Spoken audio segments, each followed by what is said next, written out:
Assalamu alaikum. Welcome to Faith, a Love Story. This is our Ramadan series where every day we talk about some aspect of faith or aqidah, and we think about it as the love story that it truly is.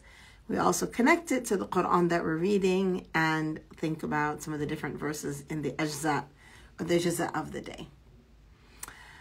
So, Bismillah. So today's topic is Barzakh. Barzakh. Yesterday we talked about death, and today, subhanAllah, in Surah Al-Mu'minun, Barzakh is mentioned.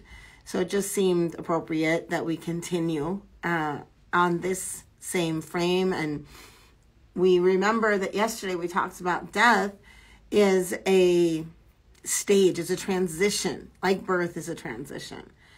Birth moves the human from one life stage, which is the stage in the womb, to this life, this dunya. And death moves the human being from the stage of this dunya to the stage of the grave or barzakh. They're both the same stage.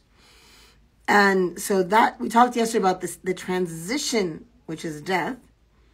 And now today we'll talk about, okay, then what? What happens? And so what does Barzakh mean? Barzakh actually means a barrier. It means a barrier between things. And so it means the period of time between death and the day of judgment, the period of time between death and the day of judgment. And, or that which is between this world and the next. So it is that stage of life. Now, the people in Barzakh are not the same as the people of dunya. They cannot make good deeds. They are not, eating and drinking and whatever. And they're not like the people of Akhirah in reward and punishment. Allah subhanahu wa ta'ala says in Surah Al-Mu'minun, لَعَلِّي أَعْمَلُ صَالِحًا فِي مَا تَرَكْتُ كَلَّا إِنَّهَا كَلِمَةٌ هُوَ قَائِلُهَا وَمِنْ وَرَائِهِمْ بَرْزَخٌ إِلَى يَوْمِ يُبْعَثُونَ. So I may do good in what I left behind? Never. It is only an appeal that they make. And there is a barrier between them until the day they are resurrected. That is Barzakh. Barzakh is that barrier between us until the day of judgment. It is that stage. And before we talk about it at all, let's really make very clear that it is full of secrets and full of things we don't know. It is no one knows the full truth of Barzakh but the one who created it. La ilaha illahu, Allah subhanahu wa ta'ala. Now, the souls of believers are in the Barzakh of wide spaces, blessing. They're not trapped, they're free. But the souls of the disbelievers, the disobedient, are in the Barzakh of tight spaces and grief. They're trapped and they're not able to move freely. I brought for you a quote from Ibn Qayyim al-Jawziyya today, and it's a bit long, but I'll break it up into pieces. He says, it is correct that the souls are in stations, and there is no disagreement that each one is indicative of a group of people based on their level of bliss or misery. He's talking about the Barzakh. Of them are those that are in the highest station, called the Aliyin, and they are the souls of the prophets. They too are in the stations of the prophets, and the Prophet ﷺ saw them at the Mi'raj. Some of them are martyrs, but not all of them. There are those who are stopped from entering Jannah because of debt or other matters, as the Prophet ﷺ said. So let's just make a quick note here. Get out of debt, folks. Get out of debt. And there are those that are trapped in their graves or in the earth and cannot rise up to a higher station. So the earthly souls do not meet the heavenly souls, just as they did not gather in dunya. He continues, once the soul has been separated from the body, it moves towards those who are similar to it. There's actually a very beautiful hadith.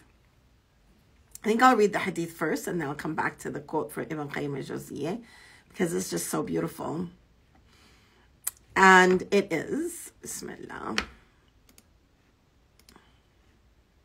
It's a long one, but you'll walk with me on this.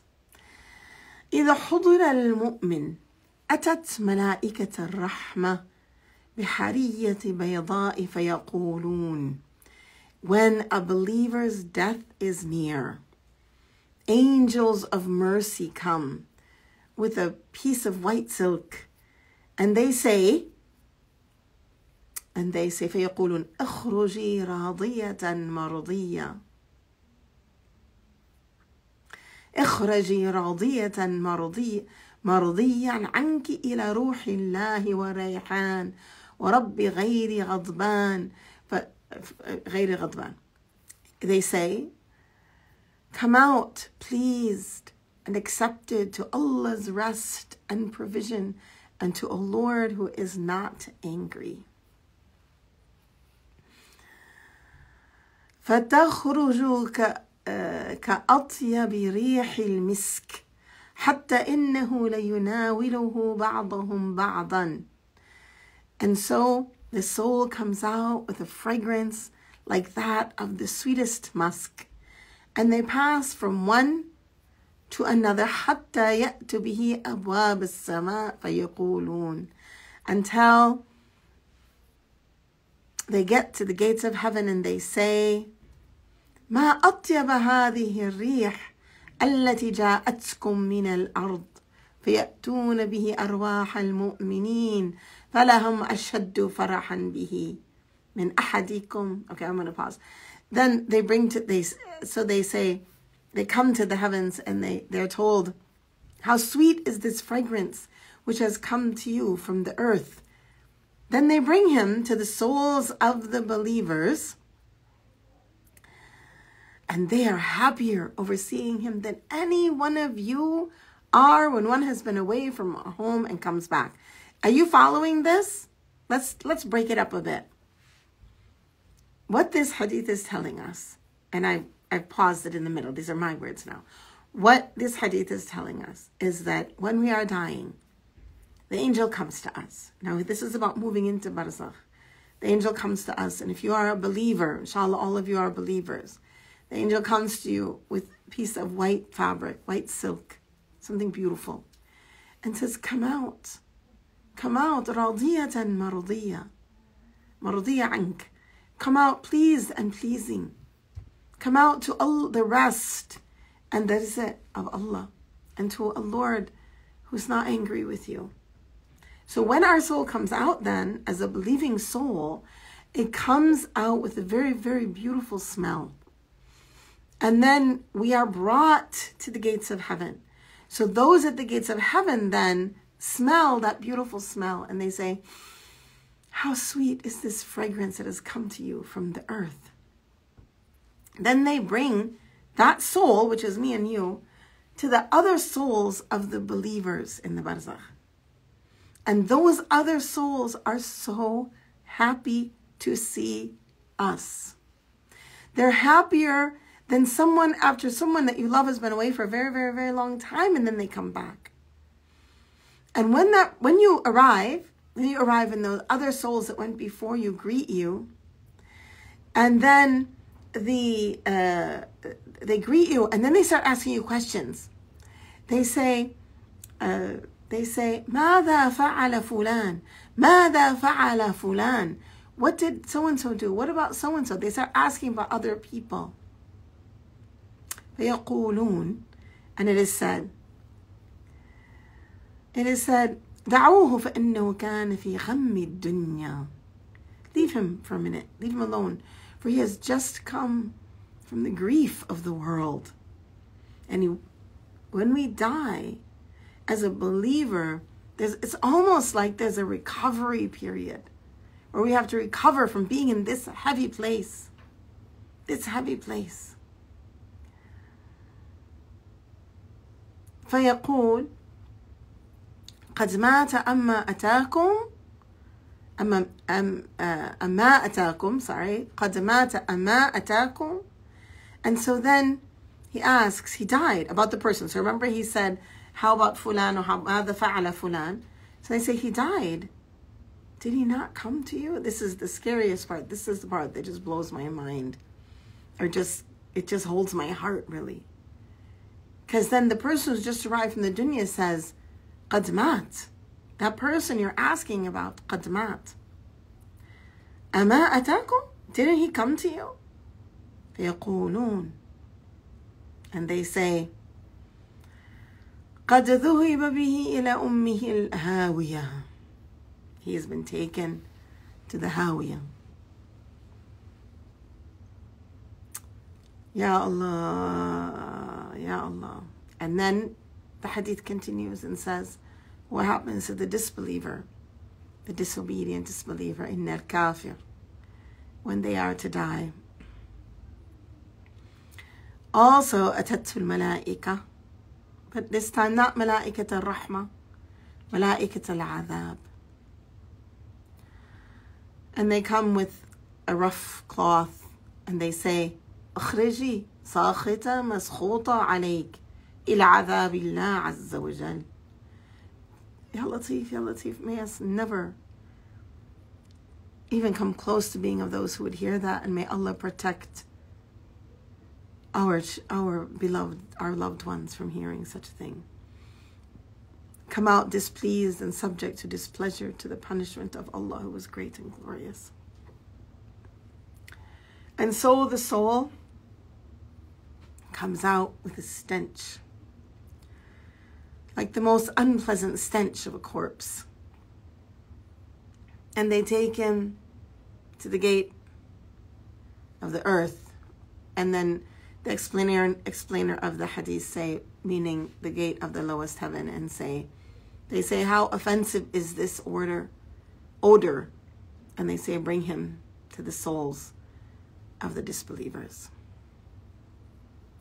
So this is a really extensive hadith. It's been graded Sahih. It's in Mishkat al-Masabih. It's also Ahmad al-Nasa'i have transmitted it.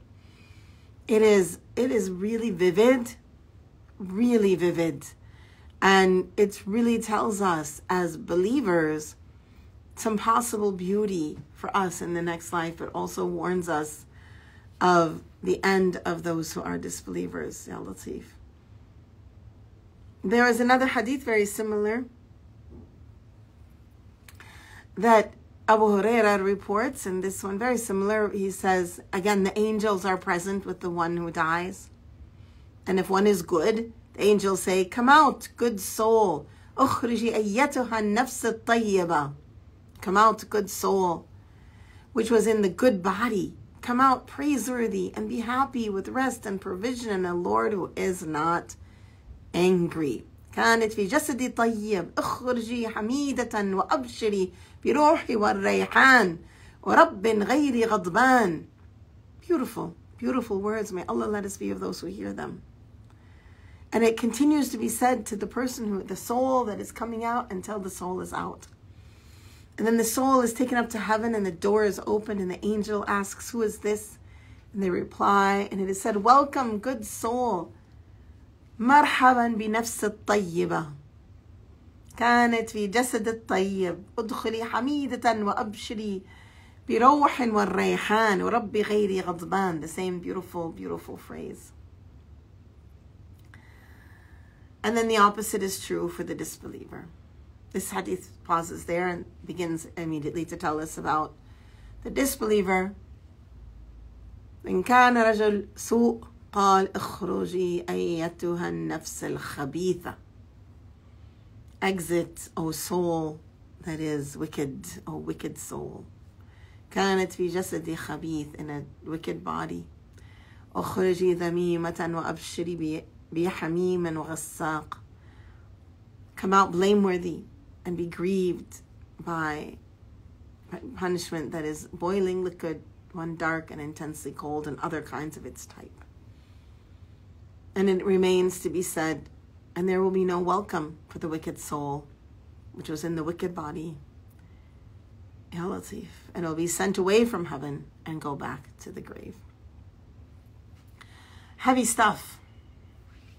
Heavy stuff. SubhanAllah. SubhanAllah. Heavy stuff. The life of Barzakh is a phase of either bliss and good news or it's a precursor of punishment to come.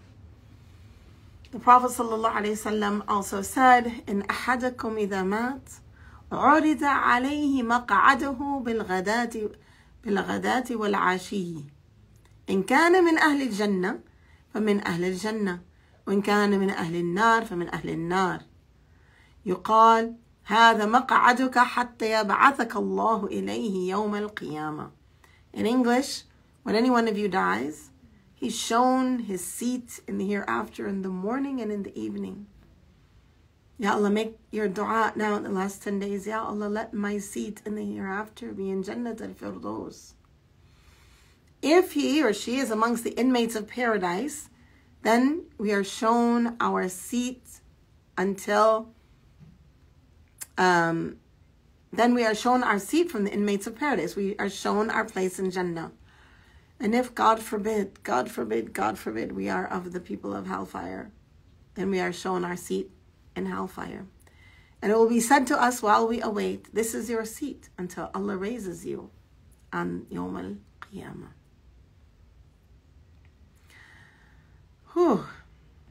The Prophet ﷺ spoke much about this stage of the life, where that is called Barzakh. And he told us about the punishment and bliss of the grave. He told us about the questions of the two angels. And he also told us about what's called the clutch of the grave. But let's talk for a moment about the questions of the grave. So here we are. Ya Allah, the Prophet ﷺ said, إن المسلم إذا سئل في القبر وشهد أن لا إله إلا الله وأن محمد رسول الله صلى الله عليه وسلم فذلك قول الله عز وجل يثبت الله الذين آمنوا بالقول الثابت. Al-Bara says, the Prophet ﷺ said, when a Muslim is questioned in the grave, he testifies, there is no God but Allah and Muhammad is his messenger. And that testification in the grave is verified by Allah's verse, Allah's words in the Quran. Allah establishes those who believe with the word that stands firm. The Prophet ﷺ also said, after somebody was buried, he would stand by the grave and he would tell the companions, seek forgiveness now for your brother and pray for him to be steadfast. Istaghfiru li'akhikum. Istaghfiru li'akhikum was'alu lahu tathbit. Ask that he can be steadfast and firm. فَإِنَّهُ الْآنْ يُسْأَلْ. He's being asked. So this is, the questions are the beginning of that stage. What are we going to say? What are we going to respond?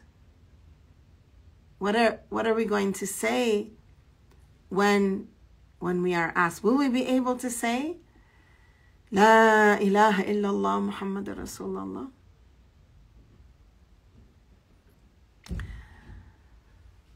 Subhanallah. There are different narrations about what the questions of the grave are. But, oh, that's beautiful, subhanAllah. There are different narrations about them, but I was looking here for one to give you, but anyway. We know that the question of the grave is, who is your Lord? Who is your Lord? Will you be able to say? And who was this man? The Prophet ﷺ. And there are others that will ask us, there are other narrations that tell us that we're going to be asked, what did you do with your life? What did you do with your youth? What did you do with the blessings Allah gave us?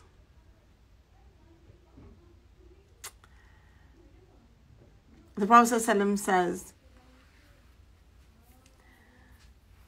in another hadith that indeed each of you, well, كلكم راع وكلكم مسؤول عن رعيته. We're all responsible for what we have been left responsible for, and we will be questioned about these things. So what you are responsible for, you'll be asked about. Ya Allah, make us, Umar radiallahu anhu, he was very worried about this. He used to worry that if a goat fell somewhere, that he would be asked about why didn't he take care of the bridge, or why did he fall? Why did he? Yeah, subhanallah. So, in this Barzakh, this is a stage of moving from what we did in this life to what we will receive in the next life. And so it is really important now that as we think about this, we have clarity around it, we know the truth of it, and so we prepare for it. We do not want to be of those who are punished in the graves. And it's really important to, when we think about like where we're buried, I shouldn't move into this topic, but like I'm concerned about cemeteries here in the United States, Muslim cemeteries. They're not as far, and I know that I haven't seen every state, but so many of them are not conducive to visiting, for people to come and pray for us after we've been buried. They're not conducive to a place where you know who to make dua for. I don't know. We have to really examine our local cemeteries. We have to go and see, like, is it following the way that our sunnah, our religion asks us to follow? We should be able to go visit. We are called upon to visit the graves and visit those who passed. So if we can't do that at the cemetery, like I've seen them where there's nothing, not even a name. You don't know where anybody is. It's just a little thing in the ground. People are walking, Ya Latif, over the graves. It's not even respect. The Prophet ﷺ said, I was walking with Bashir ibn Khasasiyah said, I was walking with the Rasulullah and we passed by the graves of the Muslims. And he said, they died before a great deal of evil came to them. Then they passed by the grave of the kuffar, and he said they died before a great deal of good came to them. Then he turned and he saw a man walking between the graves in his sandals, between the graves. And he said, oh, you with sabtiya sandals, take them off. And we're supposed to respect the place that people are buried. And I hope that this wasn't meant to become this sort of rant about graves in America, but I'm quite concerned about it. And I'm concerned. Go and visit your relatives. Like, have you visited your parents in the grave? Have you visited the people who died? Go visit your husband. Go visit your children. Go visit those who have died and are buried. Go give them salam. Tell them what's going on. Make dua for them. The grave is the place of connection, of communication. So we want to make sure that we have cemeteries that are appropriate for us as believers. When Usman radiallahu anhu would stop at a grave, he would cry until his beard was soaked with tears. And somebody said to him, we mentioned Jannah and Jahannam and you didn't cry, but why are you crying here? And he said, Rasulullah said, indeed, the grave is the first stage among the stages of the hereafter. So if one is saved from it, then what comes after it is easier than it. And if one is not saved from it, then what comes after it is worse than it. And the Prophet ﷺ said, I have never seen any sight except the grave, that the grave is more horrible than it. Yes, they can hear you. They can hear you when we are talking to them, when we are there, they can hear you. And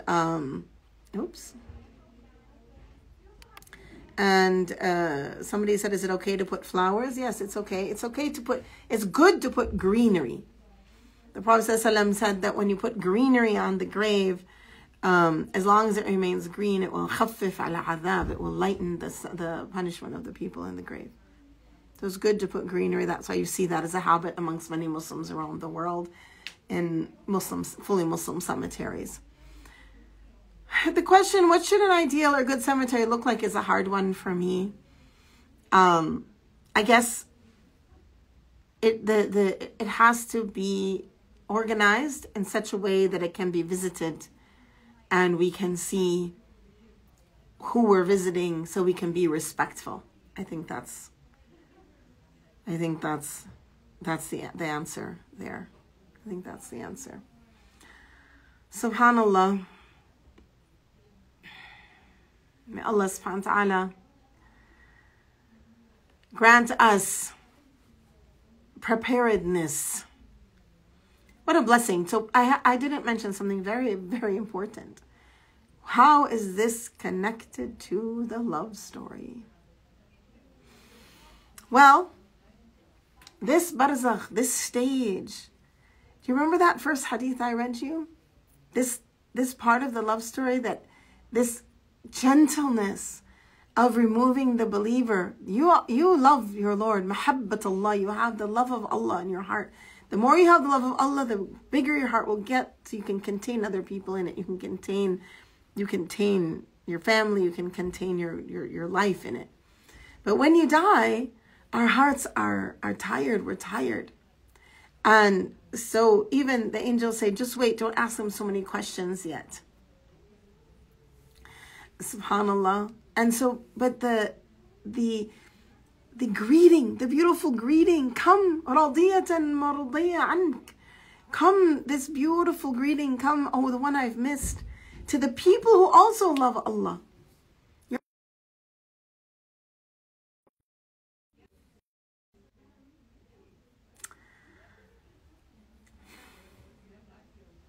Did you lose my sound? I'll pause for a moment and hope my sound comes back. Is my sound back? If someone could let me know. Thank you. Okay, great. All right. Thank you, Sakina. Okay, great. So this love story is part of that reconnection. All of our lives, we are connecting to Allah, working on that, praying, making dhikr, remembering Allah, going forth to try to connect. And then this moment, that's the moment. That's the moment of connecting. That's the beautiful moment. That's the great beautiful greeting. That's what we're working for. That's what we're working for. And that's what we don't want to be, of those who don't love. What do we want without love in this life? We want love. That's what we need. We want love, and we want to feel love. And we want to feel that love for Allah. And we want to help other people feel that love. And we want to grow in that love. All right. I also want to tell you that I'm so proud of all of you, because yesterday I announced a $15,000 match, and immediately